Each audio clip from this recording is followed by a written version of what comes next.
Bonjour à tous, je suis ravie de vous retrouver aujourd'hui pour une nouvelle vidéo. Et l'histoire du jour est une histoire d'intrigue comme on les aime.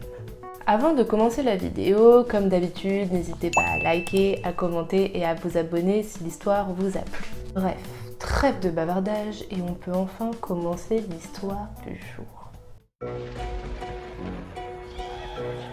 L'histoire du jour est celle de Sally. Sally est une jeune adolescente qui vit dans un quartier résidentiel avec des parents aimants et une bonne situation financière. En revanche, Sally vit une adolescence plutôt compliquée. Elle sèche les cours, elle se rebelle, elle sort en cachette. Ses parents ne savent plus quoi faire, ils sont démunis face à cette situation. Et par une soirée d'automne, encore une soirée où Sally s'est disputée avec ses parents et où elle quitte la table pour aller s'enfermer dans sa chambre. Ses parents ayant déjà tout essayé, ils essayent d'être indulgents et de laisser couler pour cette fois pour ne pas envenimer la situation. Plus tard dans la soirée, Edith, la mère de Sally, décide d'aller la voir dans sa chambre avec de bonnes intentions. Elle ouvre la porte et elle trouve Sally dans son lit en boule avec la couette qui la recouvre entièrement. En tant que mère, cette situation avec sa fille l'affecte. Elle veut absolument trouver une solution. Elle lui propose donc de venir regarder un film avec eux et c'est son préféré en plus. Mais Sally, elle, ne répond pas. Edith attend encore un peu, mais toujours pas de réponse de la part de Sally. Elle se dit que Sally doit sûrement dormir. Elle s'en va donc et s'apprête à refermer la porte, sauf que, surprise, au moment de refermer la porte, un coup de vent fait bouger les rideaux de la chambre de Sally. Edith comprend instantanément que Sally a encore une fois fait le mur. Elle se retourne en furie, passe sa tête par la fenêtre et voit qu'il n'y a personne. Elle se dirige ensuite vers le lit, tire la couette et là, elle voit que sous le lit, à la place de Sally, il y a en fait un coussin. Sa mère est très en colère. Encore une fois, Sally a désobéi. Et en prime, au vu de leur tardive, sa mère, elle s'inquiète que quelque chose arrive à Sally. Edith retourne dans le salon et informe son mari que leur fille a fugué encore une fois. Il tente de l'appeler à plusieurs reprises, mais sans réponse de sa part, bien sûr. Sa mère, Edith, lui envoie également des messages en parallèle, mais eux aussi restaient sans réponse. Dans l'histoire, revenons un peu maintenant en arrière au moment où Sally décide de faire le mur. Sans se soucier de la réaction que pourraient avoir ses parents, Sally décide de rejoindre son amie Lia à une soirée. Sally se prépare, elle se fait toute belle et ce soir, elle a pour ambition d'être à l'heure. Parce qu'en fait, Sally, elle a quelques petits soucis avec la ponctualité. Mais bon, pour ne pas changer ses habitudes, Sally finit par être en retard et louper son bus. Mais le problème, c'est qu'on est en automne et qu'il fait nuit, et en plus de ça, il fait un temps pourri. Sally, elle est obligée de sortir sous une pluie battante. En plus, elle est dégoûtée d'avoir loupé son bus, bon, même si elle s'y attendait. Après quelques minutes de marche, Sally finit enfin par arriver à l'arrêt de bus. Elle s'abrite dessous, trempée, et elle attend son prochain bus qui arrive dans 30 minutes. Franchement, dans sa tête, là, elle se dit c'est vraiment la loose, il n'y a rien qui peut être pire. Ah si, et en plus, par-dessus le marché, elle est inondée d'appels et SMS de ses parents qui lui ordonnent immédiatement de rentrer si elle ne veut pas aggraver son cas. Mais bon, elle, en ado rebelle, elle en a que faire et tout ce qu'elle se dit dans sa tête, c'est qu'elle a hâte d'arriver à la soirée et de profiter jusqu'au bout de la nuit parce qu'elle n'a pas fait tout ça pour rien. Mais bon, avant d'arriver à sa soirée, la petite Sally, il faut quand même qu'elle prenne son bus. Qu'elle attend encore et encore. Mais le problème, c'est qu'elle attend seule à l'arrêt de bus. Et là, elle voit une voiture ralentir à quelques mètres d'elle. Et là, Sally n'est pas hyper rassurée parce que c'est pas une zone qui est très fréquentée. Rappelons-le, c'est un quartier résidentiel et tout le monde dort à cette heure-là. Et qui fait nuit.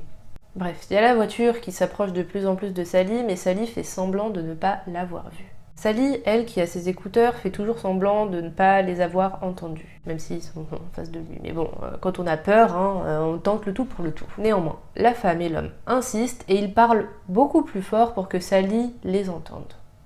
Là, Sally n'a pas trop le choix. Elle tourne donc la tête vers eux en enlevant un de ses écouteurs. Et là, Sally les reconnaît. Il s'agit en fait de Lexi et Clark. Ce sont des vagues connaissances. Des amis de son amie Lia, qu'elle est d'ailleurs censée rejoindre à cette soirée. Sally ne connaît pas grand-chose d'eux. Elle sait juste que Lia les a rencontrés lors d'une soirée et ils vendaient des choses illicites. Sally n'a absolument pas confiance en eux et elle a un peu un mauvais feeling les concernant. Il faut toujours écouter son instinct. Retenez ça. Après avoir échangé seulement quelques mots, Lexi et Clark demandent à Sally s'ils veulent qu'ils la déposent quelque part, parce qu'eux ils sont en voiture.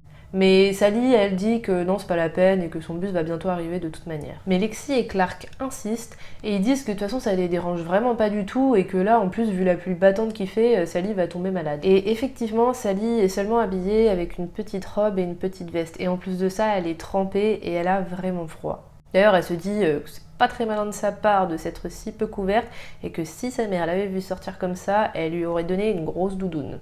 Mais bon, là, assez parlé de la mère de Sally, parce que de toute façon la mère ne sait pas où elle est, et Sally en a rien à carrer. Après un très court instant de réflexion, Sally finit par accepter l'offre de Lexi et Clark. De toute façon, certes, elle accepte avec un petit peu de réticence, mais bon, elle a pas tellement de choix, c'est soit ça, soit elle meurt de froid. Une fois dans la voiture, Lexi et Clark demandent à Sally où elle doit se rendre, et elle répond qu'elle doit rejoindre Lia à une soirée.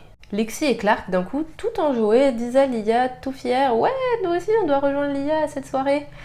Je vous laisse imaginer la réaction de Sally, elle qui ne porte pas vraiment dans son cœur ces deux personnes, elle se dit fou, chouette, je vais devoir passer la soirée avec eux.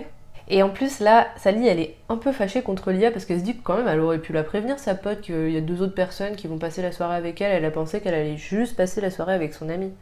Mais bref.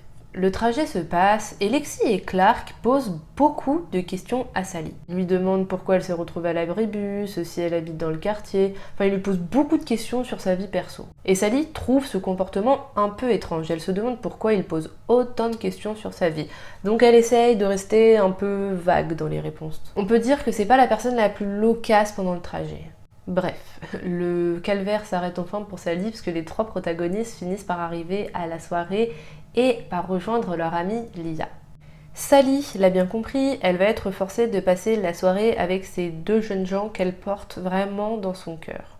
Mais bon, en vrai elle a pas trop le choix parce qu'elle connaît personne à la soirée, donc elle va devoir subir un peu sa vie pendant quelques heures. Mais bon, après quelques minutes et par la force des choses, il s'avère en fait que Sally s'entend super bien avec Lexi et Clark. Et ils finissent par passer une excellente soirée. Voilà Sally, il ne faut pas se fier aux apparences. À la fin de la soirée, Lexi et Clark insistent lourdement pour accompagner Sally juste devant sa porte pour s'assurer qu'elle soit bien rentrée. C'est vraiment des amis en or. Une fois arrivée devant chez elle, Sally rentre par la fenêtre de sa chambre qu'elle avait laissée ouverte au préalable. Elle passe une première jambe tout doucement, puis une autre, et met son flash pour arriver tout doucement jusqu'à son lit. Et là, surprise pour Sally, elle voit sa mère qui ne dort pas et qui l'attend de très bonne humeur et d'un pied ferme. Et sauf que sa mère n'a pas du tout envie de rire. Elle se met dans une colère noire, lui balançant que c'est une enfant irresponsable et immature, qu'elle s'est fait un sang d'encre pour elle et que demain elle va passer un sale quart d'heure. Le lendemain matin, sans grande surprise, Sally se fait punir. Elle est privée de sortie pendant plusieurs semaines. Et Edith, la mère de Sally, pousse la punition jusqu'au bout parce qu'elle l'amène à l'école et elle la ramène pour bien s'assurer que Sally ne sorte pas de sa chambre. Enfin, de la maison du moins. Bon, parce que la pauvre, elle est punie mais elle n'est pas en prison non plus. Cependant, rappelons-le, Sally est une ado qui est rebelle. Donc le contrôle de sa mère n'empêche pas Sally de voir ses amis à l'école. Et ses amis qui ne sont autres que Lexi, Lia et Clark. En fait, depuis la soirée, ils sont devenus super amis. Et ils passent littéralement tout leur temps ensemble. Mais ils n'ont pas forcément une bonne influence les uns sur les autres. Ils fument, ils sèchent les cours, et ils se retrouvent même la nuit en cachette. Souvent dans un parc près de chez Sally, parce que oui, bon, même si elle est punie, elle fait quand même le mur pour retrouver ses amis la nuit. À noter d'ailleurs, on l'a dit dans le début de vidéo, mais Sally elle vient d'un milieu qui est quand même un peu favorisé, on va dire. Et Lexi et Clark, eux, viennent d'un milieu qui est beaucoup moins favorisé que celui de Sally. Et d'ailleurs, Lexi et Clark ils taquinent souvent Sally sur le fait que ses parents ont de l'argent, qu'elle habite dans une belle maison. Et ils lui demandent souvent quand est-ce qu'elle les invite chez eux pour qu'ils puissent vivre au moins une fois la vie de bourge, comme ils le disent. Mais bon, elle, Sally, elle ne réagit pas trop à ces pics. Elle ne les calcule pas trop. Bon bref. Quelques semaines se sont écoulées depuis le début de la punition, et même si Sally n'a pas de super notes à l'école, ses parents sont très fiers de l'amélioration de son comportement. Ils trouvent qu'elle a fait quand même beaucoup de progrès depuis cette fameuse soirée. Elle est beaucoup moins insolente et elle participe aux tâches ménagères, comme mettre la table, étendre le linge. Bravo Sally, tu es devenue une enfant. Enfin, une adolescente responsable. Enfin, en surface, parce que Sally quand même continue à faire le mur. Elle fait le petit ange devant ses parents, mais bon, au moins ses parents ont ce qu'ils veulent.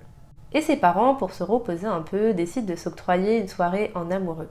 Et pour l'occasion, ils décident de laisser la maison à Sally. Et pour la récompenser de ses efforts, ils décident même de la laisser organiser une soirée pyjama avec ses amis. Toutefois, Sally a quand même quelques règles à respecter. Ses copines doivent être parties avant minuit, pas de garçons et pas d'alcool. Et ces règles sont non négociables. Le jour J, la soirée de Sally se passe plutôt bien.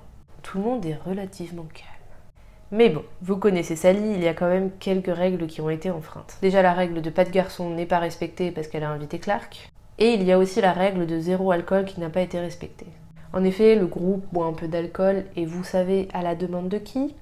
C'est pas difficile de deviner. Oui, de Lexi et Clark. Les enfants terribles. La soirée se passe bien, tout le monde rigole, mais minuit arrive à grands pas. Et même si tout le monde s'amuse bien, Sally les invite quand même à partir un peu avant minuit, parce qu'elle a peur que ses parents rentrent pile pour cette heure. Une fois que tout le monde est parti, Sally range un peu et elle part se coucher satisfaite de sa soirée. Et elle dort déjà lorsque ses parents rentrent sous les coups de 1h du matin. Ils sont fait tard, ses parents. Le village s'est endormi, Sally et ses parents sont dans les bras de Morphée depuis déjà un bon bout de temps. Mais vers 4h du matin, la famille est réveillée par un bruit assourdissant. Sally et ses parents sortent au même moment de leurs chambres respectives et se rejoignent dans le couloir. Le père de Sally, lui qui est un policier, il prend les choses en main. Il dit à sa femme et à Sally de rester à l'étage pendant que lui va voir ce qui se passe en bas. Il avance à pas de souris dans les escaliers et là, l'horreur. Il voit 2 personnes cagoulées dans le salon. L'une d'elles arrive à s'enfuir, mais pas l'autre, car le père de Sally arrive à l'attraper et à l'immobiliser. Il crie à Sally et à sa femme de lui apporter ses menottes et d'appeler en urgence la police. Sally et sa mère ne perdent pas une seconde. Sally prend le téléphone pour composer le 911, pendant que sa mère, elle court chercher les menottes de son père. Même si les 2 femmes sont réactives, Sally, elle est apeurée. Elle reste à l'étage cachée et observe toute la scène. Le père de Sally, lui, quant à lui, il tient l'homme, le cambrioleur, immobilisé au sol et lui retire d'un coup sec sa cagoule. Et à cet instant précis, Sally se tétanise. Elle ne voit plus rien, n'entend plus rien et elle est à 2 doigts de faire un malaise. Elle reconnaît le cambrioleur. Il s'agit de Clark. Cette personne qu'elle pensait être son amie et qu'elle avait invitée juste quelques heures auparavant chez elle. Mais Sally ne dit rien. Elle tait l'identité de l'agresseur. La police arrive assez vite et ils prennent en charge le cambrioleur. Sally et ses parents suivent la patrouille au commissariat pour pouvoir déposer plainte. Mais une fois au commissariat, Sally ne peut pas garder l'identité du cambrioleur secrète plus longtemps. Elle va donc parler à son père et elle dit qu'en fait elle connaît l'identité du cambrioleur. Il s'agit de Clark, l'un de ses amis et une personne qu'elle a invitée à sa petite soirée quelques heures plus tôt. Après ces révélations de Sally, son père en informe ses collègues. Et après l'interrogatoire et quelques recherches, les agents de police reviennent vers Sally et ses parents et vont leur faire des révélations auxquelles ils ne s'attendaient pas. En fait, Lexi et Clark sont des délinquants notoires. Lexi et Clark sont des délinquants qui sont déjà bien connus des services de police. Et encore pire, les 2 là, ils avaient planifié leur coup depuis déjà bien longtemps. En plus, lors de l'interrogatoire, ils ont été odieux dans leurs propos. Ils ont dit en parlant de Sally qu'il n'en avait rien à foutre de cette gosse de riche et qu'il n'en avait qu'après son argent. Les jours qui ont suivi les événements, Sally était vraiment triste et en colère de s'être fait avoir comme ça. En plus, elle s'est fait berner par des gens auxquels elle tenait vraiment.